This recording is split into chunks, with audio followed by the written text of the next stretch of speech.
Hello guys, please video को like and channel को subscribe जरूर कर देना। तो चलिए शुरू करते हैं। CH157 wedding moments.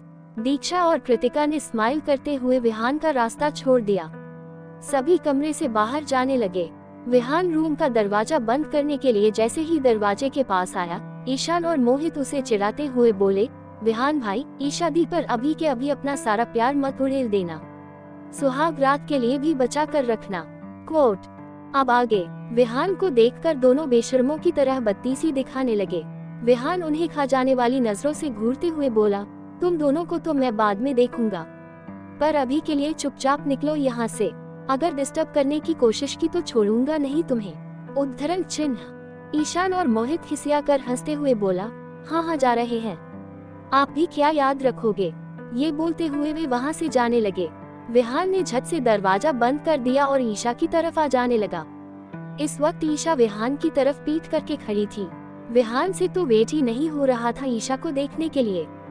वह ईशा के पास आया और आहिस्ते से उसके दोनों कंधों को पकड़कर अपने सामने कर लेता है। ईशा अपने चेहरे पर एक स्माइल लिए हुए विहान को देखने लगी। ईशा को दुल्हन के लिबास में देखकर विहान तो वहीं फ्रीज हो गया था। उसकी धड़कनें जैसे थमने लगी थी। व्हाइट कलर का बेहद ही खूबसूरत लहंगा, गले में लहंगे से मैच करता हुआ डायमंड का खूबसूरत महारानी नेकलेस, उसकी गोरी कलाइयों में लाल लाल चूड़े, बालों को खूबसूरत बन में बांधा गया था।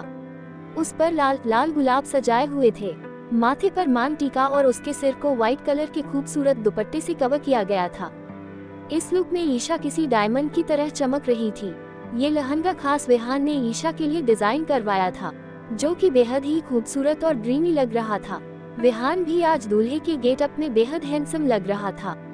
ईशा विहान के कंधे पर हाथ रख कर बोली, विहान, क्या तुम मुझे ऐसे क्या देख रहे हो?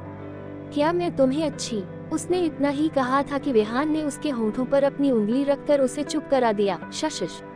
उद्धरण चिन्ह। वह ईशा के हाथों को अपने हाथों में लेकर उन्हें चूमते हुए बोला, मुझे तो यकीन ही नहीं हो रहा कि मेरे सामने खड़ी ये खूबसूरत लड़की आज हमेशा हमेशा के लिए मेरी होने वाली है। जान, मैं बता नहीं सकता कि इस तुम दुल्हन के लिबास में कितनी खूबसूरत लग रही हो। उद्धरण चिन्ह।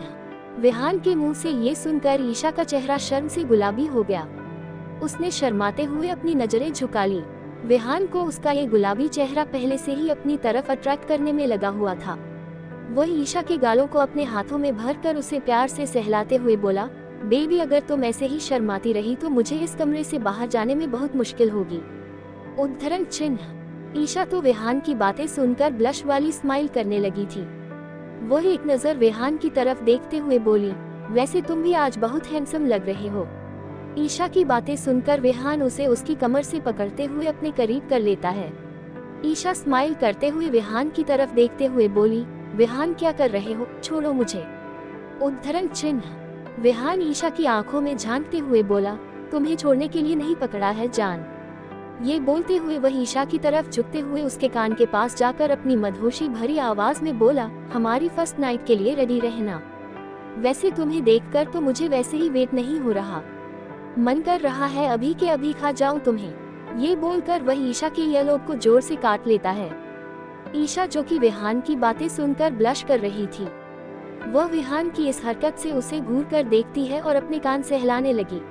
उसे अपनी तरफ यूं घूरता देख विहान उसे टीज करते हुए बोला, होने वाली वाइफी, लगता है तुम्हें फर्स्ट नाइट की बहुत जल्दी है। ईशा कुछ नहीं कहती और शर्माते हुए वॉशरूम की तरफ चली जाती है। विहान उसे ज्यादा परेशान नहीं करता और कमरे से बाहर निकल जाता है। वह एक नजर उस कमरे को देखकर कुछ सोचता है। ये अंदाजा लगा पाना मुश्किल लग रहा था कि उसके दिमाग में क्या चल रहा है। फिर कुछ सोचते हुए वह वहां से निकल जाता है। सभी मंडप पर आ गए थे और शादी की विधियां शुरू हो गई थी। पंडित जी हवन कुंड के सामने बैठे हुए मंत्र पढ़ने में लगे थे। थोड़ी देर बाद उन्होंने दुल्हन को मंडप पर बुलाने के लिए कहा। थोड़ी ही देर में एक सुंदर सी दुल्हन सफेद कलर के ड्रीमी लहंगे में लिपटी हुई मंडप तक पहुंचने वाले रास्ते की तरफ आने लगी। उसकी मुंह घूंघट से ढका हुआ था। दीक्षा, कृतिका, नित्या और विहान की दीदी आरोही एक चुनरी पकड़े हुए थे, जिसके नीचे ईशा चलकर मंडप तक आ रही थी। ये नज़ारा काफी दिलकश लग रहा था। नंदिनी जी तो इमोशनल ही हो गई थी। उनके बगल में खड़ी शीतल जी अपनी फ्रेंड को संभालने में लगी थी। वहीं ईशा के डैड मिस्टर शिवाय और उसकी स्टेप मॉम चेतना भी इस शादी में शामिल हुए थे। चेतना तो अपनी चमकती शैतानी आंखों से ईशा को मंडप पर आते देख रही थी।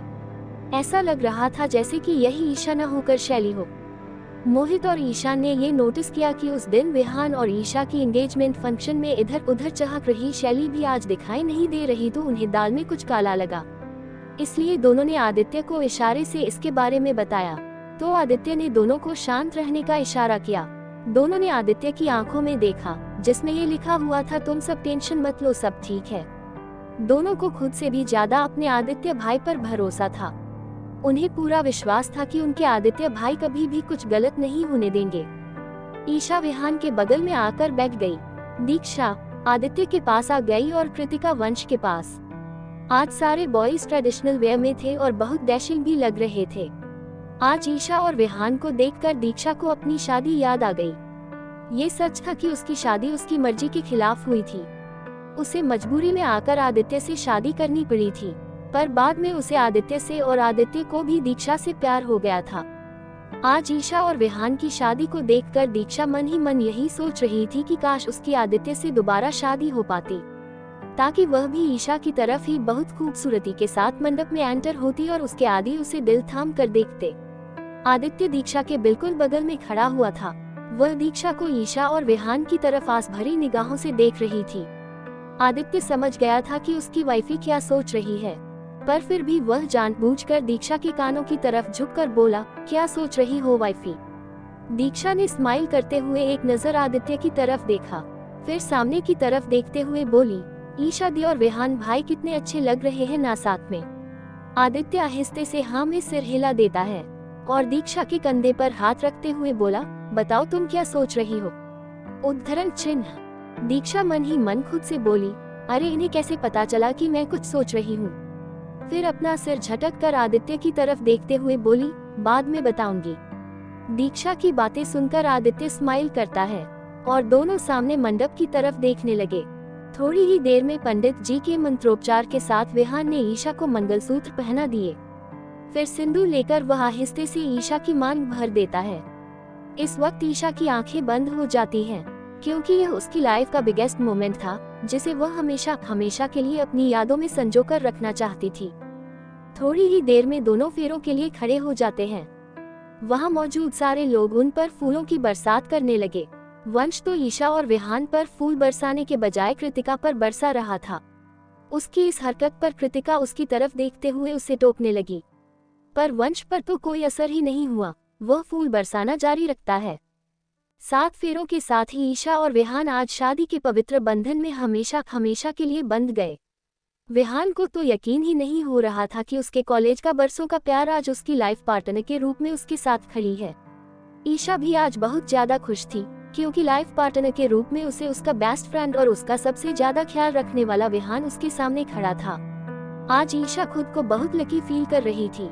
इतना प्यार तो शायद ही उसे लाइफ में कभी मिली हो, इसलिए उसकी आंखें भी थोड़ी नम हो गई थी। पंडित जी दोनों की तरफ देखते हुए बोले, विवाह संपन्न हुआ। आज से आप दोनों पति पत्नी हुए। विहान और ईशा दोनों ने पंडित जी से आशीर्वाद लिया। ईशा अभी भी घूंघट में ही थी। ईशा और विहान ने नंदिनी जी का आशीर्वाद लिया, फिर विहान के मॉम डैड का भी, फिर उन्होंने शीतल दादी माँ का भी आशीर्वाद लिया। सबने विहान और ईशा को कॉन्ग्रेचुलेशंस कहा। चेतना जी तो खुशी से फूले नहीं समा रही थी। उन्हें तो लग रहा था कि उनकी जिंदगी का सबसे बड़ा सपना आज पूरा हो गया। विहान ईशा का हाथ पकड़कर चेतना जी के पास आ गया। चेतना जी स्माइल कर ही रही थी कि तभी विहान ने ईशा का घूंघट खोल दिया। ईशा का चेहरा देखकर तो जैसे चेतना जी के चेहरे की बड़ी सी स्माइल बिल्कुल गायब ही हो गई। विहान चेतना जी की तरफ देखकर बोला, क्या हुआ मिसेस मेहता? लगता है आप अपनी बेटी की शादी से बिल्कुल भी खुश नहीं हैं। विहान की बातें सुनकर चेतना हकलाते हुए बोली, नहीं तो विहान, ऐसा कुछ भी नहीं है, मैं तो बहुत खुश हूँ। विहान अपने एक हाथ से ईशा का हाथ पकड़कर चेतना की तरफ देखते हुए बोला, तो आपके चेहरे पर ये दिखाई क्यों नहीं दे रहा? उद्धरण चिन्ह। नंदिनी जी सवालिया नजरों से चेतना को देखने लगी। तभी विहान ने आदित्य की तरफ कुछ इशारा किया। आदित्य ने वंश को इशारे से कुछ कहा। वंश ने किसी को कॉल करके कुछ इंस्ट्रक्शंस दिए। तभी 2 बॉडीगार्ड्स शैली को लेकर वहां आ गए। नंदिनी जी तो शैली को देखती ही रह गई। उन्हें कोई आइडिया नहीं था कि शैली इस तरह ईशा की तरफ ही दुल्हन के गेटअप में मिलेगी। शैली को इस तरह देखकर नंदिनी जी गुस्से से अपनी आंखें तरेरते हुए बोली, शैली, ये सब क्या है? शैली तो बस अपनी मॉम की तरफ ही देख रही थी। दोनों ही इशारों में कुछ कह रहे थे। वहाँ पर क्या हो रहा था, ये विहान, ईशा, आदित्य और वंश के अलावा और कोई नहीं जानता था। उन्हें चुप देखकर विहान नंदिनी जी की तरफ देखते हुए बोला, मैं बताता हूँ दादी माँ। मिसेस मेहता ईशा की जगह पर शैली को बिठाकर उसकी शादी मुझसे करवाना चाहती थी। विहान का ये कहना था कि नंदिनी जी की आंखें गुस्से से लाल ही हो गई। वे चेतना के पास आकर बोली, चेतना, क्या ये सच है? कोट। चेतना जी ने हाँ में सिर हिला दिया तो नंदिनी जी ने गुस्से से एक जोरदार थप्पड़ चेतना के गालों पर जड़ दिया। मिस्टर शिवाय अपनी मॉम को रोकने के लिए बढ़ने लगे तो नंदिनी जी ने अपने हाथ दिखाते हुए कहा, नहीं शिवाय, आज तुम मुझे नहीं रोकोगे। मैंने पहले ही तुम तीनों को चेतावनी दी थी कि मेरी ईशा की शादी में तुम तीनों की वजह से कोई रुकावट आई तो मैं ये बर्दाश्त नहीं करूंगी। उद्धरण चिन्ह। थप्पड़ इतनी जोर से लगी थी कि चेतना के हाथ उसके गाल पर आ गए थे। ईशा अपनी दादी माँ के हाथ पकड़ते हुए उन्हें रोकते हुए बोली, दादी प्लीज शांत हो जाए और माफ कर दीजिए इन्हें। उद्धरण चिन्ह। शैली ईशा की तरफ देखते हुए बेशर्मों की तरह बोलने लगी, हाँ क्यों नहीं, अब सबकी निगाहों में हीरोइन बनने का मौका मिला है तो आप ये मौका कैसे छोड़ सकती हैं दी? आज आपकी वजह से दादी ने मॉम पर पहली बार हाथ उठाया है। आपको तो मैं छोड़ूंगी नहीं। ये बोलते हुए वह ईशा पर हाथ उठाने के लिए जैसे ही आगे बढ़ी, विहान ने उसका हाथ पकड़कर उसे हवा में ही रोक लिया और ईशा को अपने पीछे छिपा लिया। विहान शैली की तरफ गुस्से से आंखें तरेरते हुए बोला, सोचना भी मत, वरना मैं भूल जाऊंगा कि मेरे सामने एक लड़की खड़ी है। और हाँ, मेरी बीवी को नुकसान पहुंचाने या हद करने की कोशिश करने से पहले 100 बार सोच लेना, वरना अंजाम बहुत बुरा होगा। उद्धरण चिन्ह। नंदिनी दादी माँ जो कि धीरे धीरे अपने गुस्से को शांत करने में लगी थी। शैली की हरकतों ने उसे गुस्से की आग में घी डाल दी। नंदिनी जी गुस्से से आंखें तरेरते हुए शैली के पास आई और उसके गालों में भी एक गर्मा गर्म थप्पड़ रसीद दिए। जब 158 फर्स्ट नाइट। नंदिनी दादी माँ जो कि धीरे धीरे अपने गुस्से को शांत करने में लगी थी। शैली की हरकतों ने उसे गुस्से की आग में घी डाल दी। नंदिनी जी गुस्से से आंखें तरेरते हुए शैली के पास आई और उसके गालों में भी एक गर्मा गर्म थप्पड़ रसीद दिए। अब आगे शैली का चेहरा एक तरफ झुक गया और उसके हाथ गालों पर आ गए। नंदिनी जी शैली की तरफ गुस्से से घूरते हुए बोली, अपनी जबान को लगाम दो शैली। मत भूलो कि तुम आज मेहता हाउस में रह पा रही हो, इसकी वजह भी ईशा है। अगर ईशा चाहती तो तुम सबको धक्के मारकर घर से निकाल सकती थी। अब इससे पहले कि मैं ये भूल जाऊं कि तुम सब मेरा परिवार हो, निकल जाओ यहाँ से। उद्धरण चिन्ह। चेतना और शैली एक नजर घूरकर ईशा को देखती हैं। वे वहीं पर खड़ी थी और शादी में आए लोग उन्हें ही घूर रहे थे। मिस्टर शिवाय को इस वक्त बहुत ही बेइज्जती फील हो रही थी। उन्होंने अपनी बीवी और बेटी का हाथ पकड़ा और वहां से ले जाने लगे। उनके जाने के बाद ईशा का चेहरा थोड़ा लटक सा गया था। विहान उसके गालों को अपने हाथों में भरकर बोला, हे, क्या हुआ तुम्हें ईशा? और तुम्हें सैड होने की बिल्कुल भी जरूरत नहीं है। हम कुछ लोग ऐसे ही होते हैं, लाख गलती करने के बावजूद भी नहीं सुधरते। ये दोनों उन्हीं में से हैं। विहान की बातें सुनकर ईशा एक नजर उसकी तरफ देखती है। विहान आहिस्ते से उसके माथे को चूम लेता है। सभी थोड़ी देर बैठकर रिलैक्स करते हैं। फिर सब ईशा की विदाई के लिए रेडी हो जाते हैं, क्योंकि अब वह विहान के साथ खुराना पैलेस जाने वाली थी, जहां उसकी स्वागत की तैयारियां पहले ही हो चुकी थी। खुराना पैलेस जाने से पहले ईशा अपनी दादी से मिलती है। उन्हें देखते हुए ईशा की आंखें नम हो जाती हैं, क्योंकि आज तक अगर किसी ने उसे माँ बाप का प्यार एक साथ दिया था तो वह नंदिनी जी ही थी।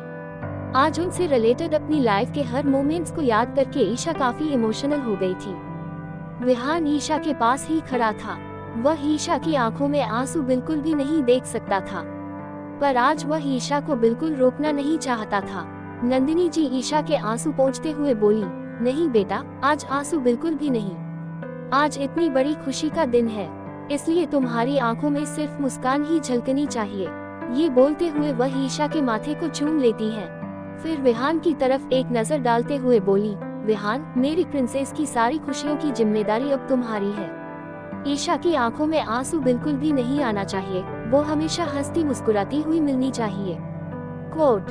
इससे पहले कि विहान कुछ कह पाता, आदित्य आगे आकर ईशा के सिर पर प्यार से हाथ फेरते हुए बोला, ईशा, अगर विहान की वजह से तुम्हारी आंखों में आंसू आए तो तुम मुझे बताने में एक सेकंड भी नहीं लगाओगी।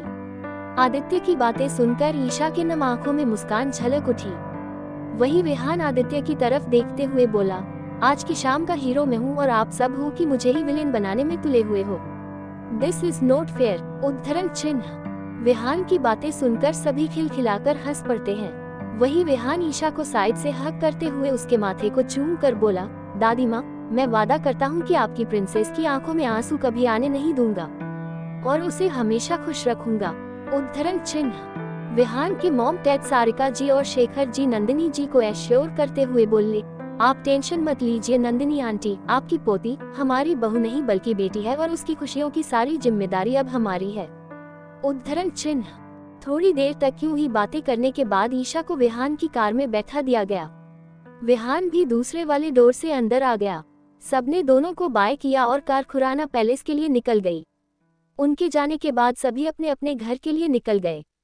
विहान के जाने के बाद शेखर जी, सारिका जी, विहान की दी और जीजू आकृति और आशीष अपनी लिटिल प्रिंसेस आरोही के साथ खुराना पैलेस के लिए निकल गए। छोटी सी आरोही, जो कि अपनी मामी के वेलकम के लिए इतनी एक्साइटेड थी, वो चैन की नींद सो चुकी थी और अपने डैडी की गोद में थी। दीक्षा तो थककर इतनी चूर हो गई थी कि आदित्य के सीने में सिर रखकर पहले ही लुढ़क चुकी थी। कृतिका का भी वही हाल था, वह भी वंश के कंधे पर सिर रखकर आराम से सो रही थी। थोड़ी देर बाद वो सब भी अपने अपने घर पहुंच गए। बॉडीगार्ड ने कार का दरवाजा खोला तो आदित्य दीक्षा को अपनी गोद में लेकर कार से बाहर आ गया और अंदर ले जाने लगा। वही वंश ने भी अपनी सोती हुई वाइफी को जगाने की कोशिश नहीं की और उसे गोद में उठाए हुए ही अंदर की तरफ ले जाने लगा। शादी की भाग दौड़ में ईशा भी थक चुकी थी। वह भी विहान के कंधे पर सिर रखकर सो चुकी थी। विहान की निगाहें तो अपनी सोती हुई मासूम वाइफी से हट ही नहीं रही थी।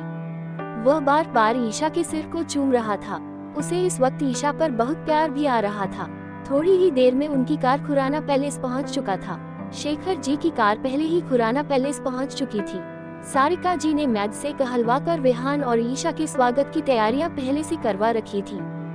खुराना पैलेस आज दुल्हन की तरह सजा हुआ था। रात की चांदनी में पैलेस की चमक कई गुना बढ़ गई थी। कार पार्किंग एरिया में पार्क हो गई। ईशा अभी भी विहान के कंधे पर सिर रखकर सो रही थी। विहान को ईशा को इस तरह सोता देख उठाने का तो मन नहीं कर रहा था, पर उठाना जरूरी भी था। अगर आज खुराना पैलेस में उसका गृह प्रवेश नहीं हो रहा होता तो वह चुपचाप उसे अपनी गोद में उठा कर ले जाता, पर अभी उसे उठाना जरूरी था। वह ईशा के गालों पर थपकी देते हुए बोला, ईशा उठ जाओ, हम घर पहुंच चुके हैं। ईशा नींद से भरी हुई थी। उसे लगा कि वह अभी अपने बेडरूम में है, इसलिए वह नींद से भरी आवाज में ही बोली, थोड़ी देर और सोने दो ना विहान, मुझे बहुत नींद आ रही है। उद्धरण चिन्ह। ईशा की बातें सुनकर विहान स्माइल करता है और उसके गालों को प्यार से सहलाते हुए बोला, लेकिन बेबी, वहाँ दरवाजे पर मॉम डैड, दी और जीजू सभी तुम्हारे वेलकम के लिए खड़े हैं। विहान की बातें सुनकर ईशा की नींद झट से खुल गई। वो तो भूल ही गई थी कि उसकी अभी अभी शादी भी हो चुकी है। ईशा का फेस एक्सप्रेशन देखकर विहान स्माइल करता है। दोनों कार से बाहर आ जाते हैं। विहान ईशा का हाथ पकड़कर उसे पैलेस के मेन दरवाजे के पास लेकर जाता है।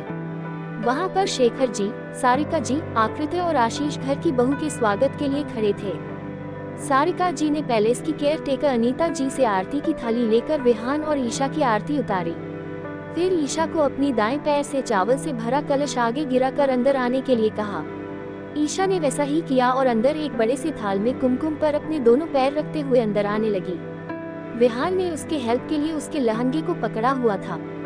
आगे आकर ईशा पर गुलाब की पंखुड़ियां गिरने लगी। ये देखकर ईशा स्माइल करने लगी। ईशा के चेहरे पर स्माइल देखकर बाकी सबके चेहरे पर भी एक स्माइल आ गई। सारिका जी ईशा की तरफ देखते हुए बोली, ईशा बेटा, तुम थक गई होगी, जाओ जाकर रेस्ट कर लो। सारिका जी ने आकृति और अनीता जी को ईशा को विहान के रूम की तरफ ले जाने का इशारा किया। दोनों ईशा को लेकर ऊपर विहान के कमरे की तरफ ले जाने लगे। ईशा जैसे ही अंदर आई, उसकी आंखें खुली की खुली रह गईं, क्योंकि पूरे रूम को कैंडल्स और रेड रोजेस के पेटल्स से सजाया हुआ था और ओवरऑल रूम का माहौल बहुत ही रोमांटिक लग रहा था। फिर ईशा का ध्यान बेड की तरफ गया, जिसकी डेकोरेशन भी बहुत ही खूबसूरत थी। उसे भी फूलों से सजाया गया था। ये देखकर ईशा के गाल शर्म से गुलाबी होने लगे। उसे इस तरह ब्लश करता देख आकृति उसे टीज करते हुए बोली, ईशा तुम तो अभी से ब्लश करने लगी हो। मेरा भाई तो तुम्हें यहाँ देखने के लिए कब से बेताब हो रहा है। ईशा का चेहरा तो ये सुनकर शर्म से लाल ही हो गया। अनीता जी आकृति की तरफ देखते हुए बोली, क्या आकृति बेटा तुम भी? आज हमारी प्यारी सी बहुरानी का इस घर में पहला दिन है और तुम उसे परेशान करने में लगी हो। उद्धरण चिन्ह। तीनों कुछ इसी तरह से हंसी मजाक कर रहे थे। तभी अनीता जी और आकृति वहां से जाने लगी तो ईशा आकृति को रोकते हुए बोली, दी आप दोनों थोड़ी देर और रुक जाए ना। ईशा के इस तरह रिक्वेस्ट करने से आकृति उसे टीज करते हुए बोली, क्यों ईशा, क्या आज तुम्हें अपने रोमांटिक हस्बैंड को फेस करने से डर लग रहा है? ये बोलकर अनीता जी और आकृति खिलखिलाकर हंस पड़ी। ईशा ब्लश करते हुए बोली, ऐसा कुछ भी नहीं है दी। आकृति ईशा के गालों को प्यार से सहलाते हुए बोली, घबराने की कोई जरूरत नहीं है, हम लड़कियां हैं और हमारा पलड़ा लड़कों से भारी होता है। अगर विहान तुम्हें ज्यादा परेशान करे तो तुम मुझे बताना। आकृति की बातें सुनकर तो ईशा की शर्मा कर हालत ही खराब हो गई थी। वहां से जाने से पहले आकृति ईशा को एक ट्यूब देते हुए बोली, ईशा ये लो, कल सुबह तुम्हें इसकी बहुत जरूरत पड़ने वाली है। ईशा सवालिया नजरों से आकृति की तरफ देखकर बोली, ये क्या है दी?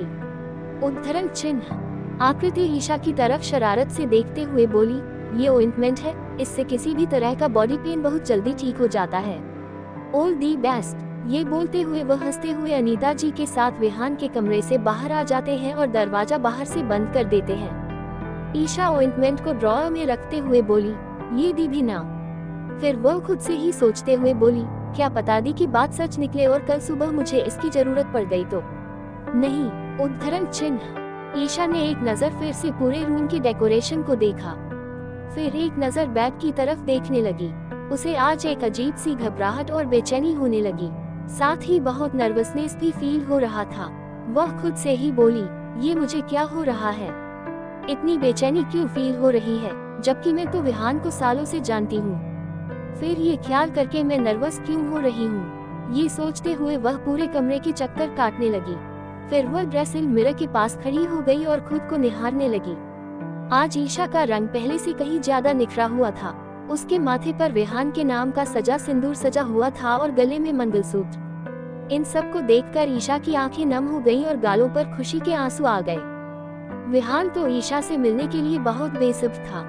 वह अपने कमरे की तरफ जा ही रहा था कि आकृति और अनीता जी वहां दरवाजे पर पहले ही खड़ी हुई थी। आकृति विहान का रास्ता रोकते हुए बोली, इतनी जल्दी भी क्या है विहान अपनी वाइफी को देखने की? अनीता जी और आकृति के चेहरे पर एक शरारत भरी मुस्कान झलक रही थी। विहान दोनों को रास्ता छोड़ने का रिक्वेस्ट करते हुए बोला, दी अनीता आंटी, ये तो सरासर नाइंसाफी है, मुझे अंदर जाने दीजिए, मेरी बीवी मेरा इंतजार कर रही होगी। कोट। आकृति उसे टीज करते हुए बोली, छोटी तुम्हें अंदर जाने की बड़ी जल्दी है। पर ईशा तो तुम्हारा नाम सुनते ही नर्वस हो रही थी मेरे भाई। उद्धरण चिन्ह। विहान दोनों की तरफ देखते हुए बोला, हम जरूर आप लोगों ने ही उसे डराया होगा, वरना मेरी बीवी तो बहुत स्ट्रोंग है। उद्धरण चिन्ह। आकृति विहान की तरफ देखते हुए बोली, अच्छा जी, चलो अब हमें हमारी फीस दे दो, तभी हम रास्ता छोड़ेंगे। विहान दोनों की तरफ देखते हुए बोला, आपको आपकी पूरी फीस कल मिल जाएगी, पर प्लीज मुझे अब अपनी ईशा के पास जाने दो। आकृति और अनीता जी स्माइल करते हुए रास्ता छोड़ देती हैं। जाते जाते आकृति विहान से बोली, ईशा को ज्यादा परेशान मत करना। रोमांटिक विहान। आकृति विहान की तरफ देखते हुए बोली, अच्छा जी, चलो अब हमें हमारी फीस दे दो, तभी हम रास्ता छोड़ेंगे। विहान दोनों की तरफ देखते हुए बोला, आपको आपकी पूरी फीस कल मिल जाएगी, पर प्लीज मुझे अब अपनी ईशा के पास जाने दो। आकृति और अनीता जी स्माइल करते हुए रास्ता छोड़ देती हैं। जाते जाते आकृति विहान से बोली, ईशा को ज्यादा परेशान मत करना। कोट। अब आगे। विहान एक नजर घूरकर दोनों को देखता है, जिससे आकृति और अनीता जी हंसते हुए वहां से चली जाती हैं। विहान दरवाजा खोलकर अंदर आ जाता है और आहिस्ते से दरवाजा बंद कर देता है। वह रूम में देखता है तो ईशा उसे कहीं भी नजर नहीं आती। वह थोड़ा परेशान हो जाता है, फिर उसकी निगाहें विंडो की तरफ जाती है। रूम की बड़ी सी ग्लास विंडो के पास खड़ी होकर ईशा चांद को निहारने में लगी थी। ये देखकर विहान के चेहरे पर स्माइल आ गई। वह धीरे से ईशा के पास गया और पीछे से ही उससे हक कर लेता है। ईशा को विहान के कमरे के अंदर आने का कोई अंदाजा नहीं था, इसलिए वह चौंक गई। जब पीछे मुड़कर देखा तो उसकी जान में जान आई। वह थोड़ी देर तक यूं ही ईशा को हक किए हुए था, फिर वह आहिस्ते से उसे अपने सामने कर लेता है। ईशा के चेहरे पर नर्वसनेस और घबराहट साफ साफ नजर आ रही थी, और वो क्यों थी विहान ये भी समझ पा रहा था। उसने ईशा के माथे को चूम लिया और उसे रिलैक्स फील कराने के लिए बोला, ईशा जाओ जाकर कपड़े चेंज कर लो। हम उद्धरण चिन्ह। ईशा ने हम में सिर हिलाया और ड्रेसिंग मिरर के पास बैठकर अपनी ज्वेलरी उतारने लगी। उसने अपनी इयरिंग्स और मांग टीका उतार कर टेबल पर रख दिया, फिर आहिस्ते से अपने सिर का दुपट्टा भी उतार दिया। विहान वहां से कपड़े चेंज करने के लिए जा ही रहा था कि तभी उसकी निगाहें ईशा की गोरी पीठ पर पड़ी। आज ईशा का रंग कुछ ज्यादा ही खिल रहा था। वह ईशा को देखता ही रह गया। उसका ध्यान ईशा की आवाज से टूटा। वह विहान को हेल्प के लिए बुला रही थी। दरअसल उसकी ब्लाउज की डोरियां और हार की डोरियां आपस में उलझ गई थी और उसे खोलने के लिए उसे विहान की हेल्प की जरूरत थी। तब तक वह अपनी चूड़ियां उतारने लगी तो विहान ने उसका हाथ पकड़कर उसे रोकते हुए कहा, इसे रहने दो, तुम्हारे हाथों पर ये बहुत अच्छे लग रहे हैं। ईशा ने कुछ नहीं कहा, बस हाँ में सिर हिला दिया। विहान ईशा की पीठ की तरफ झुककर उसकी ब्लाउज की डोरियों और नेकलेस की डोरियां अलग करने लगा। थोड़ी देर की स्ट्रगल के बाद वह उसके नेकलेस को निकालकर वही टेबल पर रख देता है। फिर उसके पीठ को आहिस्ते से चूमकर उसके ब्लाउज की हुक को भी निकाल देता है। विहान के ऐसा करते ही ईशा झट से उठकर चेंजिंग रूम की तरफ चली जाती है। विहान अपनी वाइफी की इस हरकत पर स्माइल करने लगता है। ईशा जल्दी से चेंजिंग रूम में आ जाती है। फिर उसे याद आता है कि वह तो कपड़े लाना ही भूल गई है। तभी उसे वहां पर रखा हुआ एक नाइट गाउन मिलता है। दरअसल ये आकृति और अनीता जी ने ईशा के लिए रखा था। ईशा ज्यादा नहीं सोचती और अपने लहंगे उतारकर उस नाइट गाउन को पहन लेती है। फिर अपने आप को आईने में देखती है तो उसके गाल गुलाबी से होने लगते हैं। वह खुद से ही शर्माने लगी थी। दरअसल ये रेड कलर का एक सैटिन का हॉट नाइट गाउन था, जो कि ईशा के घुटनों तक आ रहा था। इस नाइट ड्रेस में ईशा का फेयर कॉम्प्लेक्शन निखर कर आ रहा था, जो उसे और भी अट्रैक्टिव बना रहा था। इस नाइट ड्रेस में उसकी बॉडी का अट्रैक्टिव शेप भी उभर कर आ रहा था। ईशा को इस तरह देखकर विहान की तो हालत ही खराब हो जाने वाली थी। नाइट गाउन का एक कवर अप भी वहाँ रखा हुआ था, अंदर से ये स्ट्रैपी था। ईशा को इस नाइट ड्रेस में अपने आप को देखकर बहुत शर्म आ रही थी, इसलिए उसने ऊपर कवर अप भी पहन लिया। इस वक्त उसकी मान पर विहान के नाम का सिंदूर, उसके खूबसूरत पतले गले में विहान के नाम का मंगलसूत्र और हाथों में भर भर कर लाल चूड़ियां थी। इस लुक में वह बेहद ही ज्यादा खूबसूरत लग रही थी। विहान को कोई आइडिया नहीं था कि आज वह अपनी ईशा को इस हॉट लुक में देखने वाला है। उसने भी अपने कपड़े चेंज कर नॉर्मल ब्लू कलर का टी शर्ट और ग्रे कलर का लोवर पहन लिया था। वह वॉशरूम से बाहर आ ही रहा था कि तभी उसकी निगाहें ईशा पर पड़ी। उसकी आंखें तो खुली की खुली रह गई, साथ ही उसका गला भी सूखने लगा ईशा को इस लुक में देखकर। इस वक्त ईशा विहान को पीट करके खड़ी थी। वह पीछे से ही उसके पास गया और उसे हग कर लेता है।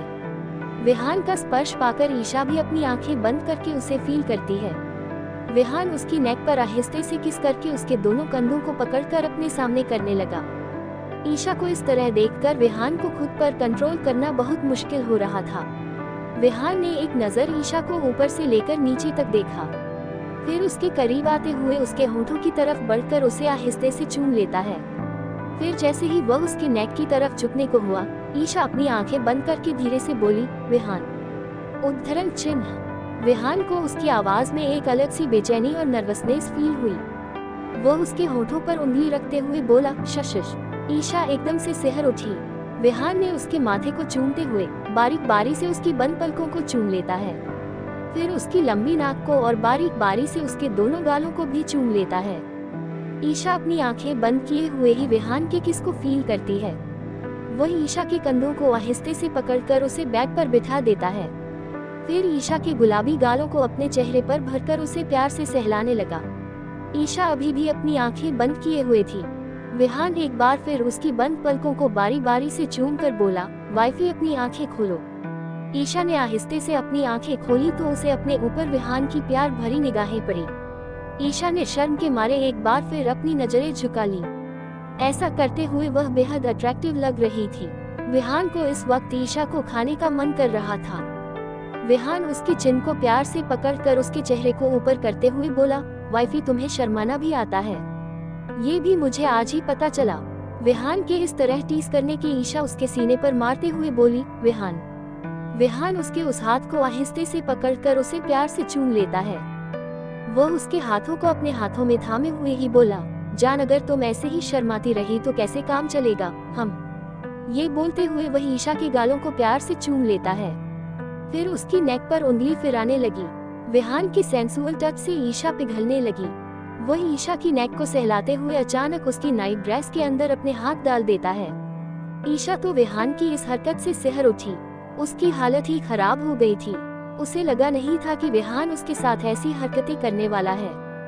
वह ईशा को निहारते हुए बोला, वैसे वाइफी इस ड्रेस में बहुत हॉट लग रही हो तुम, पर मेरी नॉलेज के हिसाब से तुम तो ऐसी ड्रेसेस नहीं पहनती। हम उद्धरण चिन्ह। ईशा अपनी नजरें झुकाए हुए ही खुद को नॉर्मल करते हुए बोली, हम वो मुझे लगता है कि किसी ने पहले ही मेरे लिए ये ड्रेस रखी थी। फिर अचानक से ईशा के मुंह से एक आह निकल जाती है, क्योंकि विहान ने उसके पेट को हल्का सा दबा दिया था।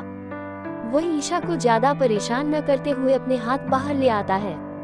वह इस वक्त बस उसे टीज कर रहा था।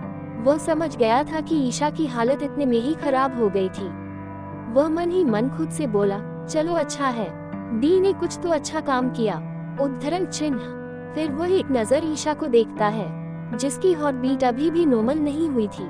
वह उसे नेकेस्ट लेवल पर ले जाते हुए उसकी नेक पर एक बार फिर उंगलियां चलाने लगा। ईशा विहान की इन हरकतों को बर्दाश्त नहीं कर पाए और बेचैन होते हुए झट से विहान के करीब आकर खुद को उसके सीने में छिपा लेती है। विहान स्माइल करते हुए ईशा को खुद से चिपका लेता है और उसके सिर पर 2-3 बार किस कर लेता है। थोड़ी देर तक वह ऐसे ही ईशा को अपनी बाहों में समेटकर उसे रिलैक्स फील कराता है। फिर उसे खुद से अलग कर उसके दोनों कंधों को आहिस्ते से पकड़ लेता है। वह अपने एक हाथ से ईशा का हाथ पकड़कर उसे किस करते हुए बोला, ईशा आज हम दोनों का सपना पूरा हो गया। हम हमेशा हमेशा के लिए शादी के पवित्र बंधन में बंध गए मेरी जान। ये बोलते हुए वह ईशा के माथे को आहिस्ते से चूम लेता है। विहान के ऐसा कहते ही ईशा की आंखें नम होने लगी थी। वह आज इतनी ज्यादा खुश थी कि उसे समझ ही नहीं आ रहा था कि वह अपनी खुशी जाहिर कैसे करे। वह विहान की तरफ देखते हुए अपनी नम आंखों के साथ बोली, विहान आज मैं इतनी ज्यादा खुश हूँ कि मैं बता नहीं सकती। तुमने अपना प्रॉमिस निभाया और मुझे हमेशा हमेशा के लिए अपना बना लिया। थैंक यू मेरी लाइफ में आने के लिए और मुझे इतना प्यार करने के लिए। ये कहकर ईशा की आंखों से आंसू बहने लगी। विहान ने बड़े प्यार से ईशा के आंसुओं को पोंछ लिया और उसे डाइवर्ट करने के लिए बोला, शांत, अब आंसू बिल्कुल भी नहीं।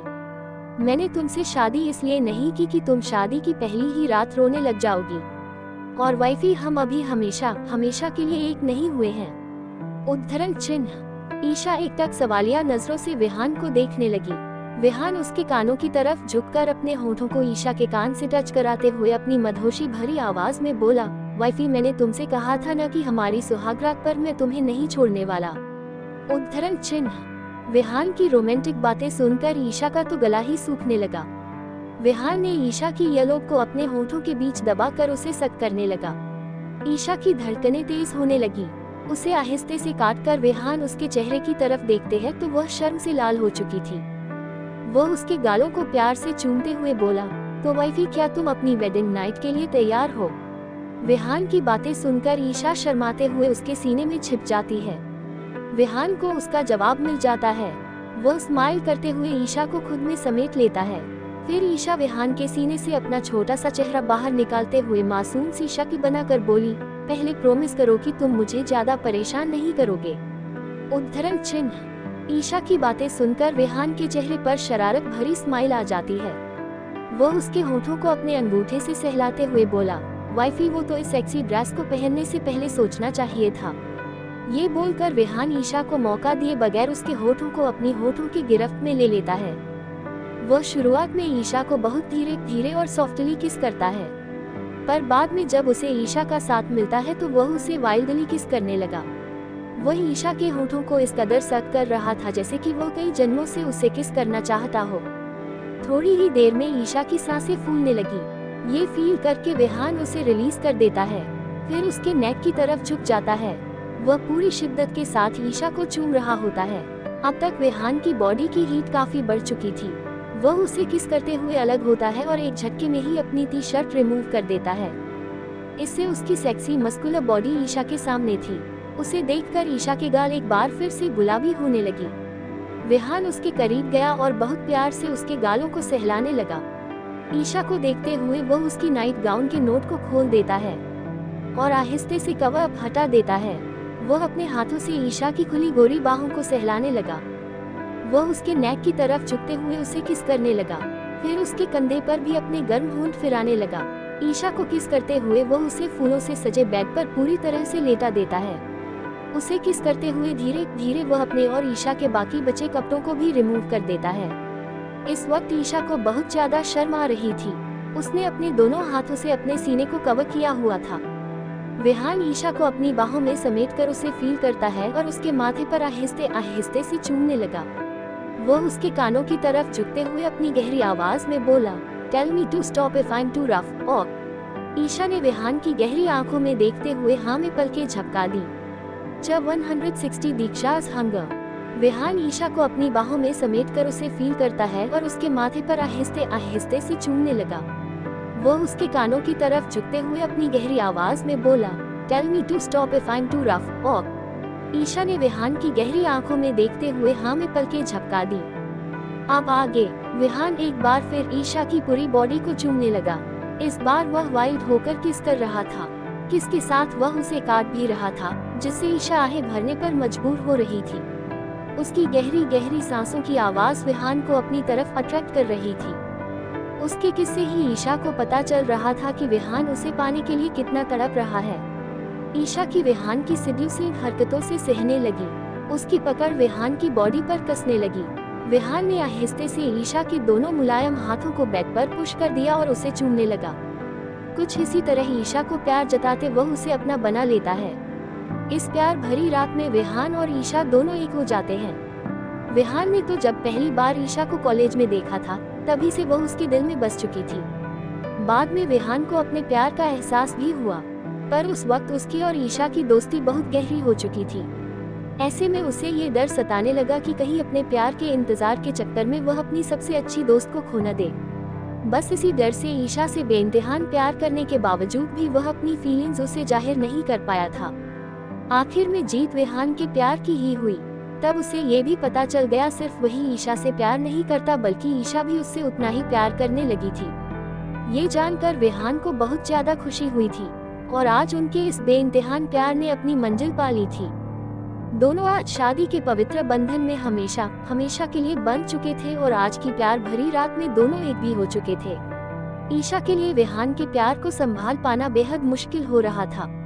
उसकी आंखों में विहान के दिए प्यार भरे मीठे दर्द की वजह से आंसू आ गए थे।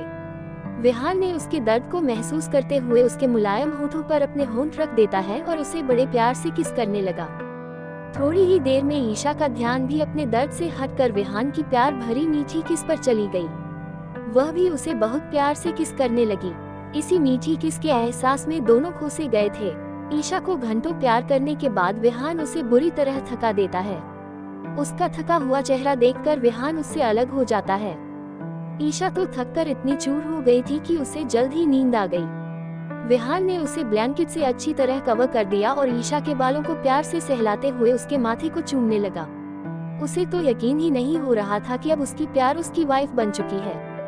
आज उसे ईशा पर बहुत ज्यादा प्यार आ रहा था। वह चाहकर भी उसे किस करने से खुद को रोक नहीं पा रहा था।